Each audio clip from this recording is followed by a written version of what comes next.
Lección 12.4. Capacitancia. Ya vimos que a la capacidad de almacenamiento de cargas eléctricas por parte de un capacitor se le denomina capacitancia. Recordarán también que la capacitancia se mide en farads.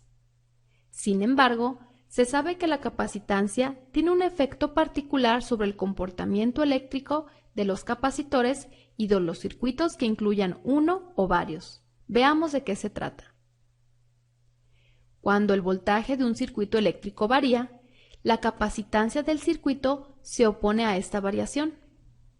Este es un efecto similar al de la inductancia, que ya vimos que se opone a los cambios de la intensidad de la corriente. Igual que la inductancia, la capacitancia no se puede ver, pero su efecto está presente en todo circuito eléctrico cada vez que se modifica la tensión del mismo. Este es un fenómeno natural en todo circuito. A veces se debe agregar capacitancia a un circuito. Como ya sabes muy bien, el dispositivo eléctrico que se utiliza para agregar capacitancia a un circuito se denomina condensador o capacitor.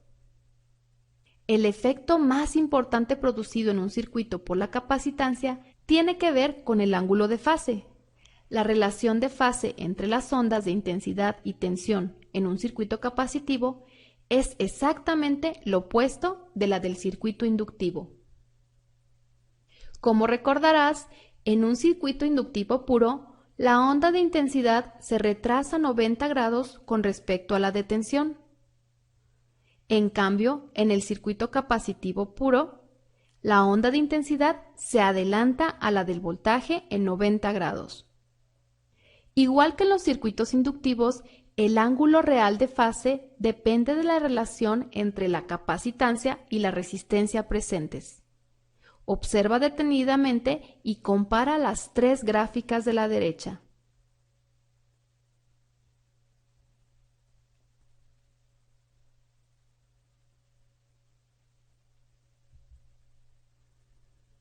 Si el circuito fuera puramente capacitivo, el ángulo de fase sería de 90 grados con la intensidad adelantada. Pero si se agrega algún valor de resistencia al circuito, ese adelanto estará comprendido entre algún valor entre 0 grados y 90 grados.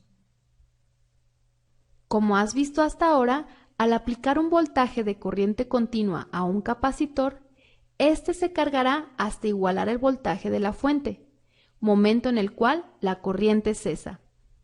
Contrariamente, cuando el voltaje que se aplica al capacitor es de corriente alterna, la corriente va y viene constantemente entre el capacitor y la fuente, cargándose primero en un sentido y luego en el opuesto.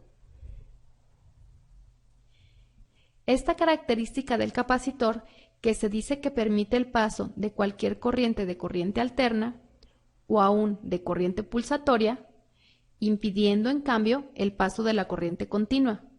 Proporciona una de las principales aplicaciones de los capacitores, el funcionar como filtro, pues en electrónica son muy comunes los circuitos en los que están presentes voltajes de corriente continua y de corriente alterna simultáneamente, permitiendo solo el paso de los de corriente alterna. En muchos dispositivos y equipos eléctricos y electrónicos es necesario almacenar energía eléctrica que puede emplearse súbitamente, como por ejemplo en el flash de las cámaras fotográficas. En estos casos se emplean los capacitores, que pueden almacenar energía eléctrica con mucha facilidad, pudiendo devolverla en forma prácticamente instantánea. Lección 12.